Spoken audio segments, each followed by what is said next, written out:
Oh hey there! I see you clicked on this video because you either wanted to watch me draw the witch cat, or you wanted to hear the story of my horrible childhood friend. If you don't really want to listen to me talk, just mute the video and play some music while you watch. I don't really care what you do, whatever. First, before I get into everything, I'm gonna talk about what I'm drawing. If you don't care and just want to jump right into the juicy meat of the story, I'll either have the timestamp pop up right now, or I'll have it in the description, so I'll just give you a second to click that real quick, or do whatever, I don't know. Okay, so you're staying? Cool. Whatever. Sure.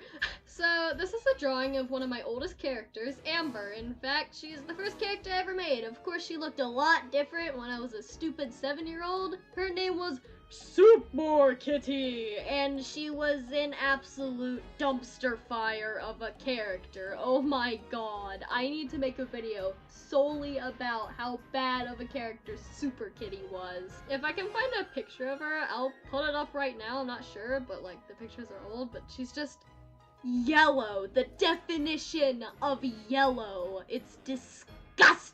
Well, I chose to draw Amber for the speed paint because she's a cute little witch catto and it's the spooky time, so I thought it would be the best time to try this out. I played around a little bit with the colors and the shading, and I really like how it looks, and I had a lot of fun making it. Oh boy! With that out of the way, let's go on to the story. So just some backstory first. I was in the 2nd grade, and at the time I didn't really have any friends. Not because I was shy, oh no, it was because I was the kind of kid who would blow up and attack people with whatever object I was holding. Now, I was too weak to really do anything other than cause light bruising, because I weighed less than 90 pounds because of how small I was. So nobody really wants to be friends with a kid that attacks people. Now here comes the main attraction, the star themselves. Let's think of a good name for this person. How about, oh, I know, Ham Beast. No, that's way too obvious. Olga! Yes! Olga's the name for this human. So when Olga moved to her school in the 2nd grade, I saw that they weren't really talking to anyone, and that same day we happened to have inside recess, so I took that opportunity to go up, talk to them, and make some friends. We learned that we both liked drawing and clicked really fast at first. Like, we were good friends at first. We had a lot of fun that day, and just drawing, chatting, and talking about whatever 2nd graders care about. I don't know, maybe goldfish crackers? Who knows? Eventually, we made 2 characters, Super Kitty and Electro. This was the start of us making comics and characters together. It was a really great friendship for the first couple of years, like I said. We were friends until about the 6th grade, and now that we have that out of the way, I'm gonna talk about how she was a genuinely horrible friend. I'm just gonna talk about random incidents here and there, just kind of jumping back and forth in severity and annoyance. Who knows what I'm gonna do. I'm probably gonna get progressively more angry as I record this, though. Now, when we were still young, they started doing this weird thing where they pretended to be an alien to try and trick me into thinking that they were an alien. Like, this wasn't even a one-time thing either. They kept it up for years, until the 5th grade even. Like, what the fuck? I know I was playing along and probably was encouraging them by doing so, but why did Olga think that I believed them when they said they were a fucking alien? Like, what? Bitch, nobody thinks you're an alien. When you handed me an invisible alien gun, and I pointed it and said, pew pew, that doesn't mean I actually bought into it. And yes, I know that Olga thinks I bought into it because once they told me, remember when you thought I was an alien for years? Like, nobody thought you were an alien, Olga. Nobody believes you when you say that you were an alien from the planet Cataron.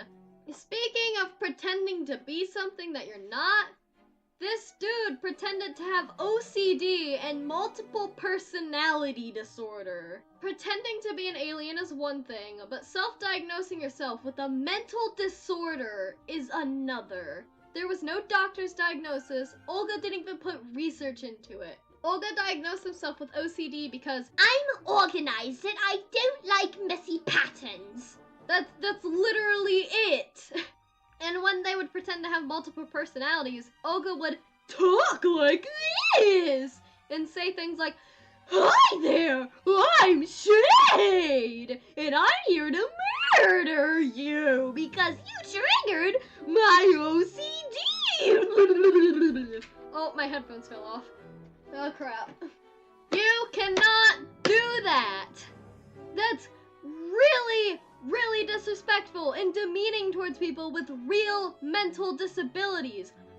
Using their disorders like it's some kind of cool trend is literally opposite of what you should do.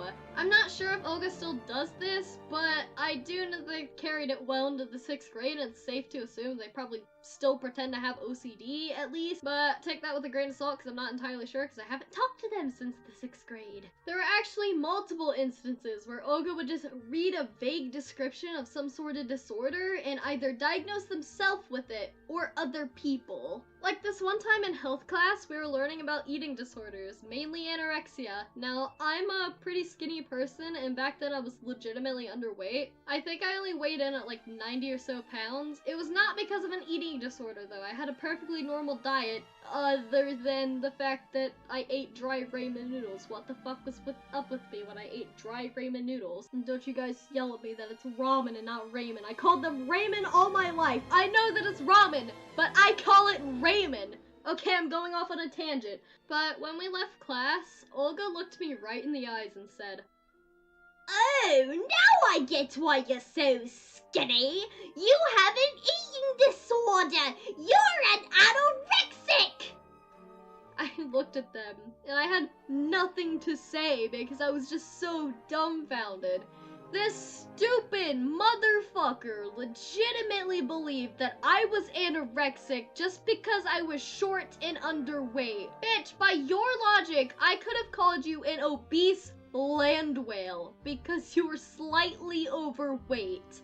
Like, Olga's even seen me eat food. In fact, I have a huge appetite. I can eat an entire steak and I'm hungry again in like 5 minutes. You can't be serious when you call me an anorexic. Well, that beautiful conversation led to one of many arguments between us. And this specific one was over whether or not I eat food. Like, I'm pretty sure I'm aware if I eat food. Yeah, that caused us to stop being friends for a few days, and it was really weird. Another thing Olga always did when we stopped being friends, though, was force me to sign a quote-unquote contract they wrote up. Even if I didn't agree to the terms that they made, they would throw a huge bitch fit if I didn't sign it. The terms were always really weird and one-sided, like, "You have to give me this character," or "You aren't allowed to ever make a yellow OC because Electro is yellow. Only Electro can be yellow. No other yellow OCs allowed other than Electro." But then they would make everything go back to normal when we became friends again. Like, what the fuck? We were friends off and on like this for quite a while over really genuinely stupid things. Like, once we got into an argument because she kept trying to tell me that I wasn't allowed to like Resident Evil because it didn't have a fandom. I am allowed to like my own things. I don't need to like your fucking Sonic the Hedgehog games just because you want me to. I remember it sparked because I said, I wonder what the next Resident Evil game will be like. 6 was a dumpster fire, so I hope they improve. I think this was like sometime in 2013, so it was only about a year after Resident Evil 6 released, so we didn't even know that 7 was announced yet. Olga looked at me and said, "Resident Evil is dead." What? Resident Evil is a dead franchise. It doesn't have a fandom, so it will crash and Capcom will go bankrupt. That's why Sonic the Hedgehog is superior. What? What does this have to do with Sonic the Hedgehog? Sonic is still making games. Resident Evil won't because it sucks. I played Resident Evil 6 and it was bad, so every other game must be bad. Yeah, Resident Evil 6 is bad, but I could make that same argument for Sonic 06 and say that every Sonic game is bad because Sonic 06 is bad. Take off your nostalgia goggles, Voodoo. The franchise is bad. It's dead and nobody likes it except you. They will never make another Resident Evil game, so stop hoping for one. We had a lot of petty arguments like that, and it was really annoying. They always got upset with me for liking something that they didn't, or vice versa. Their excuse? They would say weird things like, "Well, I'm the dom because I'm the man in the relationship." I'm sorry, what?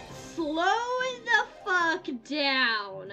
When did this ever become a relationship, much less a creepy BDSM relationship? What the hell are you talking about? I'm sorry, but I'm not into the fish tacos, sweetie. Try someone else. I'm not gonna let you run my life just because you're into the weird dom-sub relationships. Fuck off. That's when they started to get really, really creepy. Like, they would always talk about things like, so hypothetically, if we were alone and I got on top, what would you do? I bet you would get dominated. No, don't do that, please. I will probably shove a spark through your throat. I expressed that I was uncomfortable so many times, it wasn't even funny. I stopped inviting them over because I did not want to be alone with them because of that fact. It was just inappropriate and I absolutely hated it. Their whole mentality that made them want to control what I liked and disliked also led them into trying to control my OCs, if that makes any sense. Like, when we did roleplays, Olga was the kind of person who would take control of your characters and make them act however they wanted. So, this person ended up completely changing half my character's personalities and motives during a roleplay. It got especially annoying with my old character Swift. Olga completely changed this character from a brooding asshole to an insane person with a completely unrealistic portrayal of PTSD. They even shipped him with a gender swap version of their character Moonstar, a character that Swift despised because Moonstar killed his entire family. That makes absolutely zero sense, but they still made it canon anyway and made them have a canon love child. They would change things about my characters and then ask me why the character had that trait. Like, oh, I don't know, you're the one who added that unnecessary personality or character trait. They then tried doing it with my human characters, and that's where I drew the line. Like, no, don't touch my human characters. Those are my babies. It started when she drew Eli without pupils and then asked, why do his pupils disappear when he goes insane? I'm like, they don't? When have they ever done that? Yes, they do. Why does it happen? They don't. You need a good explanation for why it happens. Like, what? You're the one who added that.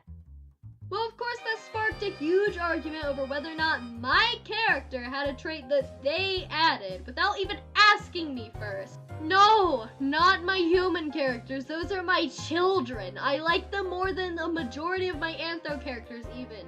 Especially the homeless man. Don't touch the gay, angry murder boy. Keep your grubby grub mitts off. Ha! They weren't just controlling with my fictional characters, they started to try and control my actual friend group. They were never really successful at first though, because most of my friends were in that theater troupe I occasionally mention. Despite talking shit about them occasionally, she didn't really know them, like, at all, and had never seen them in real life before, so they never really had any ammo. So I met this one chick on the bus, I'll call her Pickle, since that's her nickname. Pickle is a really cool person, and we get along, and we're actually still really good friends to this day. Olga did not like the fact that I was making new friends. On top of that, Olga was going through a phase where she thought she was a powerful witch who could use magic and spells to curse people. If only Chaos 55T could have been there to see. Olga would always tell me, don't be friends with that Pickle girl. I used a spell and now I can see that she has a very bad aura.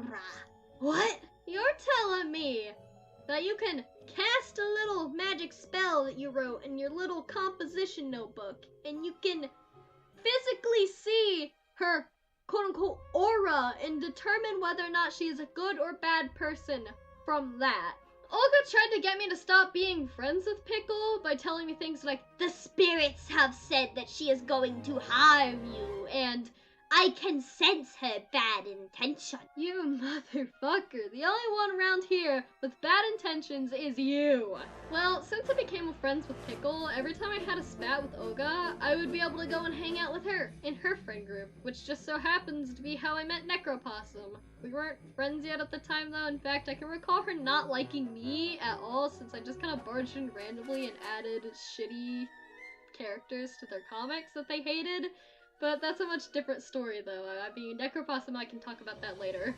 I feel like that just made Olga more jealous because they started saying that everyone at the table had bad auras and shit. Like, fuck off. I can have more friends than just you. Since I made other better friends, I started realizing just how shitty Olga was as a friend and slowly started trying to disconnect myself from her. So this is the part where I say we drifted apart and stopped being friends peacefully, right? Incorrect, my friends! We stopped being buddy-o-chummo pals after a huge outburst on their part. I put a singular dot of paint that dried in 2 seconds on a paper cutout of Sonic the Hedgehog that they were going to throw away. They screamed that I ruined it! And went the fuck off on me. Well, I kept trying to just explain, Olga, no, it's just a teeny tiny dot of paint. Look, I'm sorry. See, it's already dry. No, you ruined my project and disrespected Sonic! What? No, look, it's dry, and that cutout isn't even part of the project. You're just tracing the outline onto a different sheet of paper. The paint does not change the outline of the paper. You know what? I don't think we can be friends now. What? Over this? Why, though? Because of the way you reacted! The way I reacted? You're bitching at me over a tiny, less than my fucking pinky nail sized dot of paint that dried in less than a second. That night after I got home, I got a text on Kick from Olga, and honestly, I wish I still had the conversation saved, but I don't think Kick lets you recover old conversations after you log in on a new device. It was another one of her beautiful, wonderful contracts. I'm gonna paraphrase it because it was basically just War and Peace. But from what I remember, this is the gist. I have decided we should not be friends. If you want to stop being friends, then read the terms and say, I agree. You have to give me your character Cranius. I'll give you Kimchi in exchange. I also want Rockma. You are not allowed to use zombies or zombie apocalypse as any part of your stories. You are not allowed to use characters with the same names as mine. You are not allowed to have characters that look like mine. Oh yes, and you are not allowed to use Snow or Eli anymore.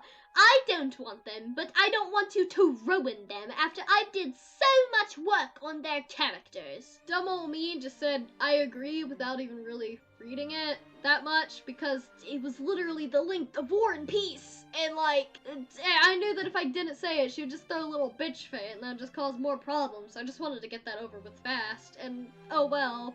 At least I was getting Kimchi out of it. I really wanted that character.